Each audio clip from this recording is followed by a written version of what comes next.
was Obama. And then Bush gave him a lot, you remember? And then, in fact, it's a sort of a standard little phrase, and Biden's giving him everything because this is a war that shouldn't have been had. And the only one that didn't give him anything is Trump.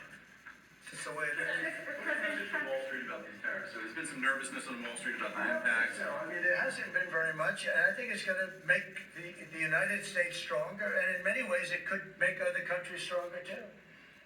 You know, other countries want to have a strong United States. They want to have a strong America. And I think it's going to make us very, very strong, much stronger.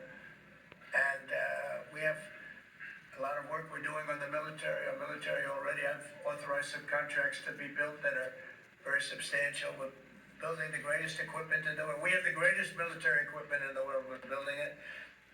At some point, when things settle down, I'm going to meet with China, and I'm going to meet with Russia in particular, those two, and I'm going to say there's no reason for us to be spending almost $1 trillion on military. There's no reason for you to be spending $400 billion.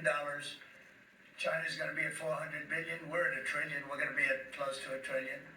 And I'm going to say we can settle this on. We can spend this on other things. We don't have to spend this on military because. And I'm going to be meeting with China. You know, we were trying to de-escalate nuclear, and I was in a position where Russia had agreed and China had agreed we were going to start, and then we had a rigged election, so that never took place. But this one was too big to rig. We won by so much that it was too big to rig.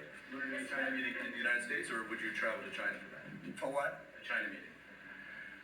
I tell people all the time, you know, the question is who's going to have the first meeting, where are you going to, I say this to Putin, to President Xi, I say to everybody, never bothered me, you know, I'm willing to say I'll go first. It doesn't matter. It's the end result that counts. So it doesn't make any difference. When do you want to have a conversation about global defense spending, you, China? Well, I'd like to have that, as soon as things settle down, I'm going to have that conference, primarily with China and Russia, because those are the two that really are out there. And we're going to have them spend a lot less money, and we're going to spend a lot less money. And I know they're going to do it. They agreed to it.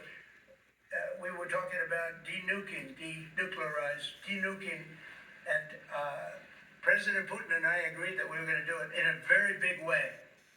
There's no reason for us to be building brand new nuclear weapons. We already have so many. You could destroy the world 50 times over, 100 times over.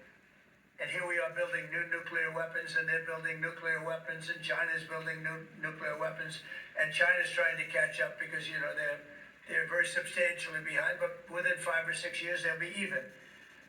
And we're all spending a lot of money that we could be spending on other things that are actually, hopefully, much more productive. Hopefully, there'll never be a time when we need those weapons. If there's ever a time when we need nuclear weapons, like the kind of weapons that we're building and that Russia has and that China has to a lesser extent, but will have, that's going to be a very sad day.